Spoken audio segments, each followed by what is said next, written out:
bismillahi rahmaani rahim asalaamaaleykum wa rahmatullahi taala wa barakatuh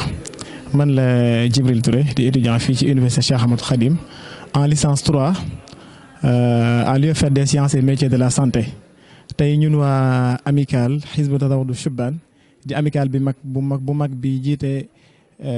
mboolem étudiants yi nekk ci université Cheikh Ahmadou Khadim ñoo doon amal fii benn activité bu am solo activité boo xam ne ci animation culturelle la jëm mu nekk benn compétition de génie en herbe boo xam ne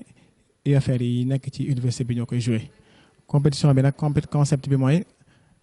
un génie en herbe islamique génie en herbe boo xam ne dañuy encourager étudiants yi ci ñu gëstu seen xam-xamu diine ndax dëkk bi ñu nekk muy dëkkub Cheikh Ahmadul Khadim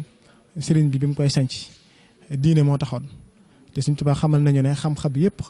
xam-xamu diine moo cëpp doole haza wa xayral ilmi ya zabil uqul ilmun muqarrabun liman minhu nuqul loolu tax na suñ kilifa gu baax jii di Sëriñ Muntaxa Mbàkke fexe ba université bi unité yi fi nekk di jàng science yëpp am nañ benn module de science islamique boo xam ne ñoom ñëpp ko bokk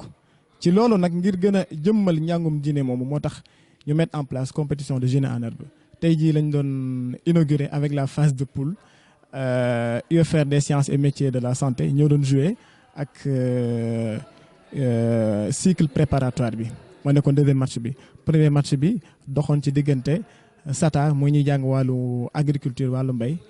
ak MET moo ñuy jàng wàllu informatique ak télécommunication waaw kon maa ngi ànd ak sama naataango Serigne Chouaïbou nekk vice président amical kuréel Hizbu Tazawudu Shubban mu jox ko kàddu gi ma daal di àggale kon. waa kay asalaamaaleykum wa rahmatullah ñoo ngi nuyu ñëpp di ziar ñëpp di leen jox seen wàccuwaay di présenté wu encore Serigne Chouaïbou Dieng vice président ci Hizbu Tazawudu Shubban bi nga xam ni moo boole mboolem étudiants yi nga xam ni ñoo ngi ci université bi. lii ñu def nag responsable culturel bi doon ko wax léegi muy Serigne Djibril Touré mooy ab ni mu ko leeralee li jëm ci ab génie en herbe boo xam ni day boole mbooleem étudiants yi nga xam ne ñi ngi ci jaamiya bi loolu nag muy lu am solo lool ndax xam nañ ni dëkk bi dëkkub xam-xam la wa jaxlu da ëbban maskana taallumi wa mawdi'al fikrati wa tafahumi dëkk bi itam dëkk la boo xam ni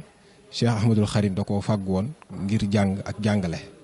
ginnaaw nag université bi nga xam ne Cheikh Mouhamadoul Mountakha taxawal na ko ñun ñi nekk ci université bi lay suñu warteef mooy yëkkati xam-xam dundal xam-xam saa su ne rawatina ci weer wu tedd wii di weeru koor looloo waraloon waa commission culturelle bi nekk ci Hizbu Tazawudu Shubban te moom mii mu jiite ko Serigne Djibril Touré ñu taxawal bis bii tey nekkoon ci match de poule yi mu doon lu am solo loo xam ni dinañ ko wëyal ba ci la 14 mars incha allah boobu la ñuy def conférence boo xam ni moo koy tëj ak finalu génie en herbe bi mu doon ñu koy tuddee final bi grand prix Cheikh Mouhamadoul Mountakha fas yéene ko njukkale Cheikh Mouhamadoul Mountakha ci liggéeyam gu mag gi nga xam ni ñun ñoo fi nekk di ko jëmbal ci sàkku xam-xam gi waa kay ñu ngi leen di jërëjëf di leen sant bu baax asalaamaaleykum wa rahmatullah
sa xaalis